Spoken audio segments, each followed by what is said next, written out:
Welcome, everyone. I'm Deborah Gardner, your host for Hospitality Today Live. It's Thursday, September 21st, and we are proud to bring to you and the entire hospitality profession the 4th annual special edition International Hospitality Women's Day as a live broadcast right here and a great event being recognized worldwide by many companies and organizations. And also, we are proud to have our official sponsor, Efficient Health Solutions, with Randy Clark helping us with this show today. And they are your preferred health insurance provider for the hospitality industry. Plus, we must not forget our co-host, Rich Bontrager, who is back again this year to join me to recap each of the guest interviews. So don't go away until we hear from Rich as well. But I want to tell you that International Hospitality Day is a special day, and it's created to help celebrate the achievements of women and a great call to action in the hospitality industry as an international stage by providing the support for professional advancement of women to become effective leaders. For women in the industry, times are changing for you in a good way. And we have some amazing, brilliant, and beautiful women from around the world as our guests today. And I'm so excited to hear what they have to say about the important topics such as leadership, trends, challenges, family balance, predictions, and so much more. So the question is, are you ready to meet our selection of women representing their countries? Well, hear from the women all the way from each one of their countries, talking about what's important to them. And I want to know, are you ready to embrace this amazing day and find out your true potential as well? Well, the answer is yes. Let's be a game changer together, starting with our amazing guests from around the world. We are thrilled to have you here today, so let's start now. And the first guest that we have right now, I want to introduce to you is Jenn Houtby. Now, Jenn is a professor in Vancouver Island University.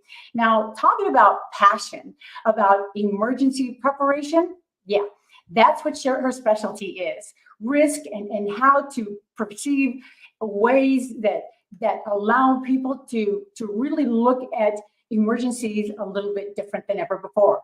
Now, she's going to be here from Canada talking about the future trends of the tourism, travel, meetings, and events as well.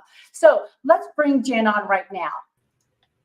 Hey, morning, Jenn. Deborah. Good morning from Canada. You? I'm well. How are you? Thank you for having me. Good to have you. Thank you so much. And of course, happy International Women's Hospitality Day. So big day for us to celebrate today. And we're just so happy to start out the day with you. And I've got tons of questions, and we know other people will too. So hopefully people will come and join us on the chat in order to get to know you better. Plus, we'll have your contact information available at the end so people can actually continue that conversation with you.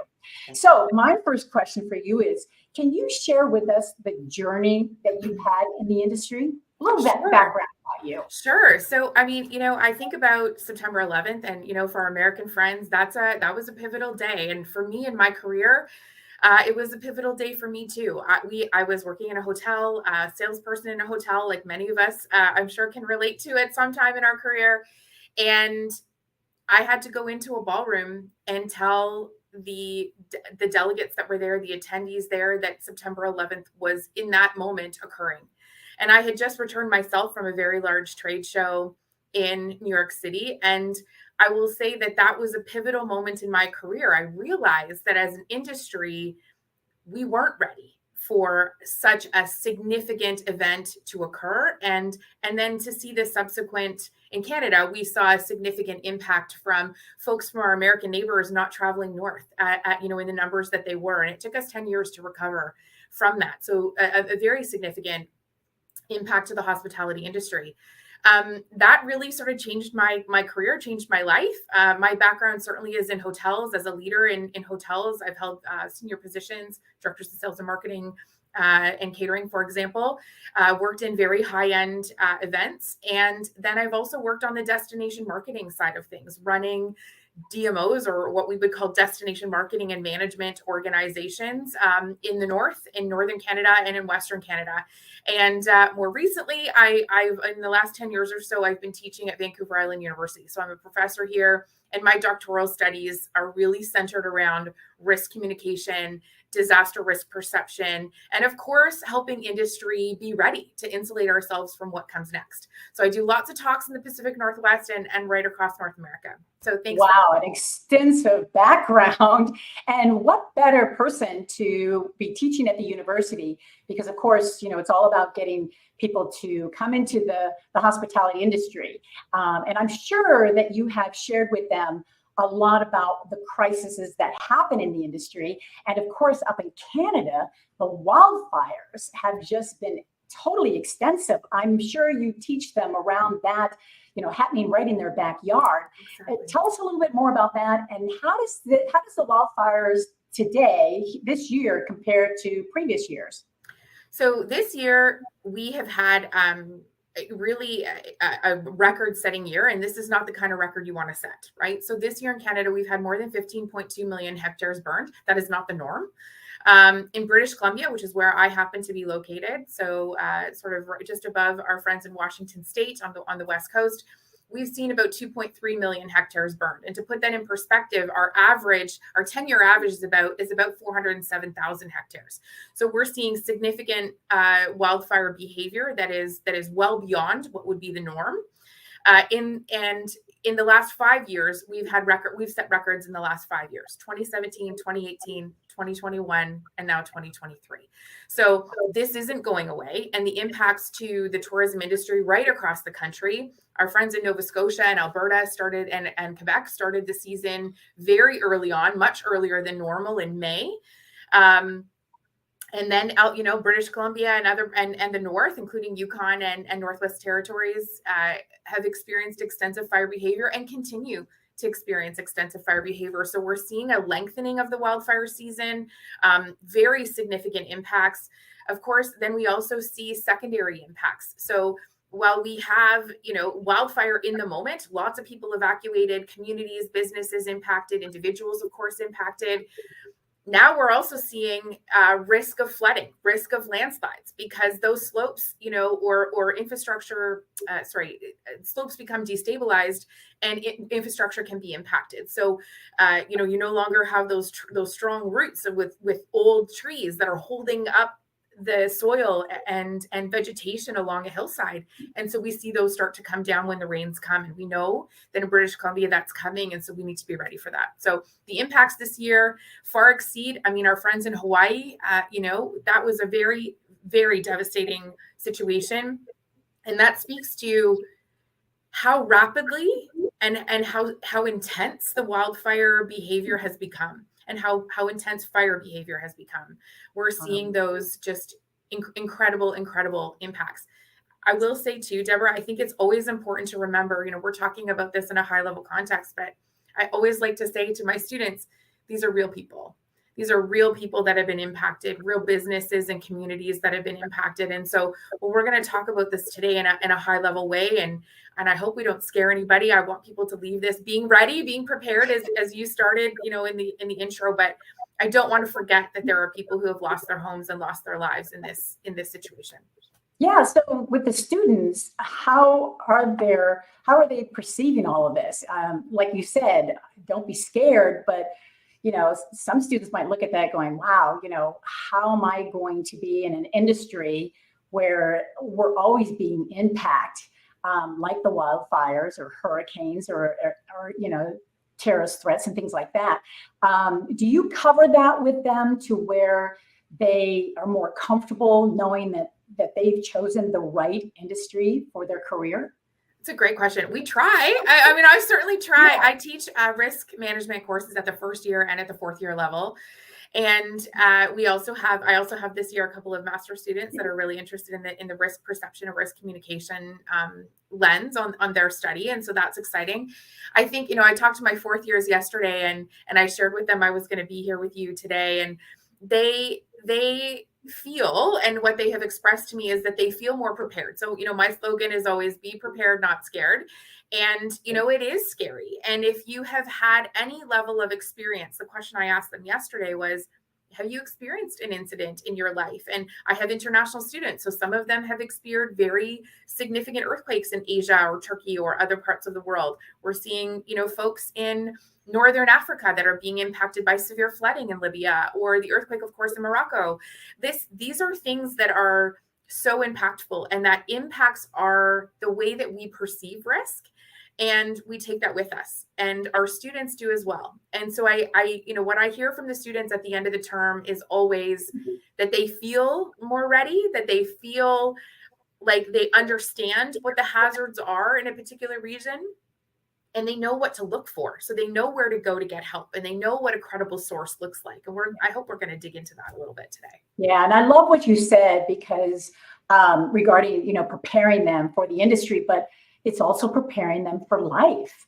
Absolutely. And I see that's what you're doing. And it's so admirable, because, they're getting two for the price of one, in other words, because we need the young, especially the young generations, to understand that although in the hospitality industry, these, disasters or crises can happen, but it also affects your personal life as well. So what better teacher to share all this with them, because they're going to remember. You've got a legacy going here with these students. I'm sure you're going to be hearing back from them going, I remember, Jen, when you said. I heard them say this. So the other day I had a student, she said she happened to work for the BC Wildfire Service this summer. And she said to me, oh my gosh, Jen, I could hear you in my head. And I thought, good. She was a first-year student last year. She's on the front line of these wildfires, like amazing, incredible work that those wildland firefighters do. And she said, I could hear you in my head. And she said, turn around, don't drown, right? She had to drive through an area that was flooded. And she said, I could hear you in my head saying, Jen would not approve of this. I need to turn around. So, if nothing else, I leave them with, I hope I give them pause before they make a decision, right? That they can critically think and analyze the situation before it has catastrophic consequences, and that they're ready, that they know where to go to get credible information. They know they need a grab and go bag, that they know what to ask their employer for in terms of support and communication and messaging. And I hope that they'll take those leadership roles in furthering that and helping their colleagues. So yeah. Wow. It's exciting. Wow. Love that. Well, visitors, that come to Canada in general perceive fires and risk as, bad, and definitely makes an impact on, if they're going to come to Canada or not, especially US people like myself. What change can we anticipate to the industry that will allow them to have a better perception when disasters or situations like this happen? It's interesting. And I think it's a great question. I think visitors perceive risk differently, depending on what their personal experience is. So if you've had an experience, for example, with a hurricane, our friends along the Florida coast or the Gulf Coast, maybe they've had an experience with hurricanes more than one time. And so the way that they perceive risk of hurricane will be impacted by their personal circumstance. Wildfire is different. Many people are, our southern neighbors, if you live in California, certainly you might have, or even Texas, for example, the southern US, you may have experienced wildfire, but it's less likely. And what our international visitors, including our US friends, see is Canada is burning, right? British Columbia is on fire. Those are the headlines. And Canada is such a big country. It's sometimes difficult, for example, for our European friends to understand just the vastness of the country. And when there's a fire that's occurring in Atlantic Canada, which is on the far east coast, versus a fire that might be happening on the west coast, depending on where they're traveling, they may perceive, I shouldn't go to Canada at all. We're seeing a similar situation, for example, in Hawaii. Our friends in Hawaii, of course, had those catastrophic fires in Lahaina, and there was significant loss of life. And the perception was, don't go to Maui. And I will encourage you, please go to Maui. Please don't go to Lahaina or to, Kaanapali is in recovery mode, but later this winter, they're going to be ready to receive visitors, and they're going to be scaling up and ready to welcome people back. But there's other parts of that beautiful island and other parts of the state of Hawaii that are untouched. And so I would, what we're seeing is people are afraid. People are like, oh my gosh, I don't want to be there and contribute to the problem. we need those visitors to come back to us in these kinds of situations. The other thing that's important to remember is visitors don't see the geographic lines between communities the way that residents do. So visitors perceive the risk sometimes to be greater, and sometimes they don't know where to look for information. So the visitors might have a relationship with a destination marketing organization, or they might have a relationship with a hotel that they've booked their travel through, or with a tour operator that they've planned with, and they expect those individuals or those companies to share with them if there is a risk and what that risk looks like. And sometimes industry doesn't know, like, oh boy, am I the one that's supposed to communicate this? Isn't it the emergency managers that are supposed to communicate this? And the reality is, in the tourism industry, we all have a role to play. And that means that we have to be ready, and we have to be prepared, and we have to have a plan, and we've got to have a communication strategy. Yeah, well, and I love what you said earlier about, the perception in the news, the way the news, I know I've been in the news before, never know how extensive it really is. I remember, Sedona, which is just north of where I live right now, was up in flames. And since my girlfriend worked at the hotel, I'm like, you know what, my husband and I are still going to come, because she was saying there aren't any fires, but the perception worldwide was Sedona's on fire. And when we went up there, we were like, where is it? It's like, fine. Yeah, everything is fine, right? We had the whole hotel to ourselves. So it was like, this is wild. So I just started, social media. I was just on social media going, hey, look at the pictures. It's beautiful here. Come back and don't leave. But we are going to be talking with Maui, Representative Maui, so later today. So it's like, totally understand, because there's so much left of Maui to enjoy. But it's such a beautiful part of the world, right? I think the other thing too is that we have to also remember that sometimes they're small operators, and they don't have the ability to scale up their communications as quickly as, say, a very large hotel brand might have the opportunity to share information more rapidly, and those smaller operators don't have that opportunity. So I always feel a level of responsibility to share out, hey, look, you can still come here. It's totally safe. Please go. And yes, need to be monitoring conditions. Absolutely. We're not encouraging anybody to go to a place that's not safe, but to really be aware and take stock of and ensure that you're clear about where the risk is. Right. Yeah. Big difference. So how do these businesses prepare for, do they have a risk management plan? How do they prepare? What do they should be expecting? And should they always be on guard? What does that look like? I would say yes, always on guard. I'm a believer in being prepared as being forewarned. And so if you can do a risk assessment in your region, so I live in British Columbia, I happen to live on an island. So for me, that means I'm going to have a minimum of 7 to 14 days of emergency supplies in my home. I also have an emergency kit in my car, and I have one here in my office. That means I have things like seasonal clothing, and I have shoes, like proper shoes that, sometimes you're wearing heels, you're at work, you're wearing heels, like you're not hiking 12 miles in your heels, right? So you've got to have a pair of runners in your trunk, for example. You may not be able to drive. I think people have this perception that they're just going to be able to like up and go home, and that's just usually not the case. We need to sign up for alerts. So most communities, most counties, most regions, Indigenous governments, they have an alert system, and you can go onto the website and sign up. They have an emergency preparedness tab. You click on that, you sign up for it, you get a push notification to your phone. If you are in the United States, FEMA has an exceptional app, and it will send push notifications to your phone. It's free. Download it. If you're traveling, put that in where you're going. We also of course, have a grab and go bag. As I said, we should be traveling with that in our vehicles regularly. We need a plan for at home and at work, and we should be signing up for those alerts where we live and where we work. And sometimes those are not in the same community. Sometimes those are different cities. Sometimes they're very different cities, very different geographic risk. And so that's important to consider as well. If your kids go to school in an area that's different than where you live, again, I'd be signing up for notifications there. You just want to be aware of what's occurring in your community. Having an emergency plan. And so I'm going to give some really specific tips here, and I'm very happy to send this to anybody who wants it. But things like downloading all the key contacts for your business. Who are your staff? Who's your staff team? How can you reach them beyond a cell phone and an email that's a company tagged? Do you have their personal information? Store that information on cloud-based software. So you should have a printed hard copy. I work for a nonprofit organization, the Canadian Red Cross, And our leadership team sends out, I printed it, stuck to my bulletin board, and it goes with me when I'm on deployment. So that if our communication systems are compromised, we have the ability to contact folks. That should be stored also in the cloud. Ensuring that your systems, your physical finance systems, your customer databases, that all of those are backed up and stored on the cloud. Not just a hard drive within your organization, because again, we've seen, like, our friends in Hawaii and California have experienced widespread damage. We've seen it in British Columbia as well.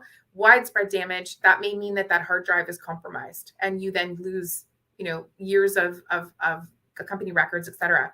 You should also know and understand the hazards in your region. So I happen to live on the West Coast, as I said. Tsunami and earthquake, yes, but other things like extended road closures, extended power outages, landslides, what areas are running with a high stream flow advisory, for example. These are the things we should be aware of. Each province, territory, state, and national government will have those things available to you. You can go to their website, click on the emergency preparedness tab, and see that hazard risk analysis. You should know where the emergency evacuation centers are in your community, where you work, and where you live. You should also identify and practice 2 or 3 routes in and out of your neighborhood, and 2 or 3 ways that you can get to and from your office. That's really important, because if ever there was a road closure due, for example, to wildfire or due to a landslide, or there's some kind of catastrophic accident, you still can get to where you need to go, and you have a plan, you have a route. We should also understand the terminology. What does an evacuation alert mean versus an order? An evacuation alert means you should be ready to go at a moment's notice, and I'm talking less than 15 minutes. An order means you must leave immediately. So when we're on alert, that means we should be in that moment making sure we've got all those key documents stored in the cloud, your mortgage documents, insurance documents, make sure your passports are packed. We're making sure our cars are completely fueled up or fully charged. We're making sure that we have suitcases in every bedroom in our house. I do that in my house. I have a suitcase in every bedroom. They're not stored in my crawl space or in my basement. They're in my bedroom, so that if I have to pack quickly, we can throw things into our suitcase quite quickly. You want to make sure that you document what's in your house. So just take photos of what's in your house. To go into every room and take a quick video or a photo, store that in the cloud. Your insurance company will want that. Same thing in your business. It's a great way to just document what was there. And so your insurance company hopefully can help restore to what was. We want to maintain extra medications, eyeglasses, making sure that those things go into your kit. I keep my toiletries packed. I have a set of toiletries that are packed, that if I needed to take that quickly, I could. You also want to make sure in your business that your team knows where to go and what they should take with them if they had to evacuate and you weren't there. So what documents do they need to take? Where are the emergency supplies? Should they be driving out in a company vehicle or in their own vehicle, right? So there should be a plan and a process for that.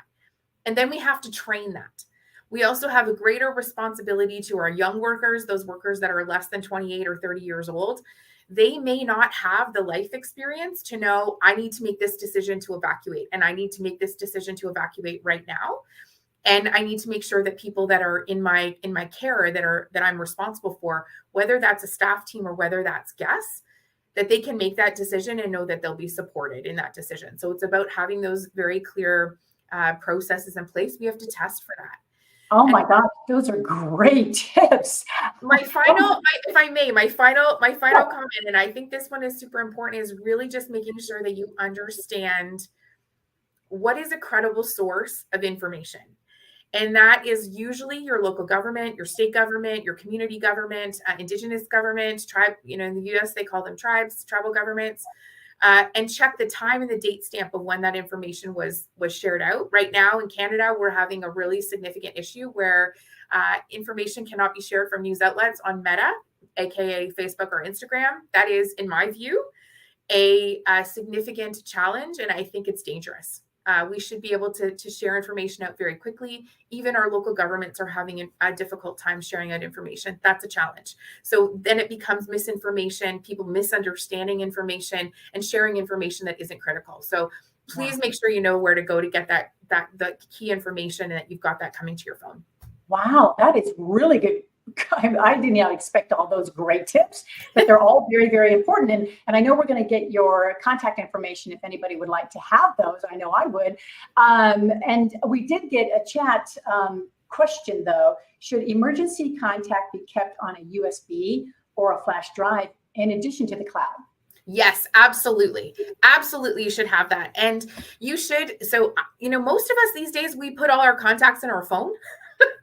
And do you know anybody's phone number anymore? No, probably not. Right. So yes, you should have it on a USB. And I recommend storing those important documents in a fire safe box. Now, let's be clear, in a situation where we're seeing, a significant flood event or a significant wildfire event, those boxes may not stand up. But yes, I would absolutely store it and make sure that your team knows where to go. So all those key documents on a USB, stored and locked away. You also could store it in a safety deposit box for those folks that have a safety deposit box, but also in the cloud. So you should have multiple redundancies in terms of where information is being stored. Very good question. Yeah. I've always thought that, it's not a matter of if it's going to happen, it's a matter of when it's going to happen. So chances are things can happen and you've got to be prepared. Oh my gosh, what great information. Really appreciate it, especially the tips. And again, we've got the contact information that we just put on the screen, and there it is. If anybody wants to get in touch with you or have any other questions, I think it's really good to contact Jenn because obviously she's the expert on it, and she's got the students to prove it. So now, since we are celebrating International Hospitality Women's Day, one more question for you. What does today mean to you, and what kind of message do you have for women that are in the industry or want to be in the industry? What would you like to say? This is such a great question. I am such a believer in seizing every opportunity. And so that means, get out there and network and, really think big about where you want to go and take every little opportunity that comes your way. If you get the opportunity to travel or take a cool job in a different part of the world, do it. And even if it's really risky and you think, oh my gosh, I don't know if I can do this. We get in our heads sometimes as women and we think I'm not good enough or I'm not ready. And we stand in our own way. And you know what? People are giving you those opportunities so you can learn and you can grow and you can build your network and you can do amazing things. And I encourage my students to say yes. So instead of saying no and thinking, no, I can't do this, I want you to say, yes, I can do this. I'm totally going to seize this opportunity. And I think we're, women in the hospitality industry, it is the backbone of our industry, and they do such great work. And I am very fortunate to have had incredible mentors. So, so thank you to those that have mentored me, and I look forward to supporting, our students and our other young professionals moving forward in this world. So a super important day to celebrate women in our industry. Yes. Thank you. Yes. Thank you for having me. And thank you to you for showing us the path and the way that, and I love the, pay it forward, because you know who your mentors are and what you have learned. And along the way, we make mistakes and we grow and we adventure out, and to pass that along is a great, great message. So thank you so much. And this has been great having you to start out our show on our theme of hospitality in crisis. So everybody that wants to contact Jenn, please do. And we'll definitely stay in touch with her as well for any other updates. And hopefully Canada, Miss Canada, representing Canada, will be safe and sound as well. So thank you, Jenn, for joining us. Thank you so much. Thank you for having me. You bet. Wow, wasn't she wonderful? Definitely want to stay in touch with Jenn Houtby from the Vancouver Island University. Can't have anybody better than to pave the way for our young students and young generations, and looking forward to having her see her students grow in the hospitality industry. So we really, really appreciated her joining us today. And now what I'd like to do is bring Rich, our co-host. Hey. How are you? I'm doing great. I just got a master class in preparedness. Oh, yeah, right? That was a serious download of amazing things. And what I found interesting was we're thinking about the fires and the tragedy, and she mentioned why she touched a lot of bases, but this goes back to 9/11 for her to walk into a room and go, time out, everybody, the world just changed. Yeah. And we're just right now, it was a couple of weeks ago, we just celebrated 22 years of 9/11. To bring that up again and say that was her opening to hotel preparedness. That's Crazy, on the right? job learning. Yeah, it is. It is. And what do you think of the tips? My goodness. I've got a page of tips I never even thought about, and she Right. kept going on because there's layers and layers. And I'm The sure idea there's of, more. your kids might be in one area, you might be in another area. You have the office clothes. She's got backup clothes for backup clothes, depending on where she's at. She's totally prepared. And we've seen so much of this lately in the news everywhere. And people have said, I'm not prepared. I wasn't thinking about this. I had no idea it could happen to me. What a way to prepare and literally say there is a way to do this better. Yeah, definitely. What else did you get from her? Part of it is that she really has this sense of, I love what I do. She's been in the hospitality industry. She's now teaching students about hospitality, but she's really wrapped up this whole preparedness thing. I mean, 9/11 hits, planes all drop down. We have COVID. People are stuck in countries. They didn't plan on being in some countries for a month or two. She keeps learning from every incident and building out a better way to prepare. I think everyone should take her course. I think she should do a master class on this. Let everyone know we don't know when tragedy is going to strike. And that's a sad thought, but it's a real thought now. Who would have thought you're in Hawaii on a beach and all of a sudden the city's gone? Who would have thought you're in Canada and there's fires on one side and then the other side catches on fire? Where do you go? How do you get out? Yeah, it's true. And it looks like you're in Canada right now with your background. I'm in good old Canada. Today, as we go along, we're going to do the usual travel log, and we're going to represent the countries that we are in. And again, the suitcases are packed. I'm ready to go. You ready to go? Yeah, I know. I love Canada. It doesn't matter where. I've been all over Canada. I even got stuck up in Halifax over Thanksgiving one year, snowed in, and loved it. It's just such a beautiful, beautiful country. And I can't believe the devastation of those wildfires. But if anything, Canada will come back bigger, stronger than ever before. Well, yes. And some of the stats that I found about this, Ontario alone is growing. They're expected to grow by 9% in 2023. When the data come out, we'll see. The occupancy is growing. The industry, the infrastructure, the business, everything's growing. And then you have something like fires at both ends of the country, squeezing people to the middle. Right. There are northern brothers, but we don't often think about Canada in crisis. I don't think since the Olympics you can think about Canada in crisis. Right. That goes back a long time ago. But they are brothers and sisters of the North, but also even being that close, it feels like we're worlds apart. Yeah. And I love the way she emphasized about everybody has a role. Yes. It doesn't matter who you are, or what you do. In the hospitality industry, it doesn't matter if you're at the front desk, you're a bellman, you're a catering manager, you're a DJ at an event. Everybody can take a role. And it's just a matter, again, of understanding and knowing what to do with that role. Well, and the other thing I think she stressed, and I don't want to miss this, but these are real people. Yeah. We think about traveling. They're in our hotel. There are visitors. There are guests, which we all heard. But she's like, they're real people with real needs, and they're all stuck in the same situation. So part of her training, I'm sure, is I have to keep cool in all the chaos with everything. And I have to treat them with love, respect, with dignity, because they're real people. I thought that was great to not lose that, because in crisis, we all lose our head sometimes. We don't know what to do next. We don't have all the answers. Right. But you have to treat them as real people. Right.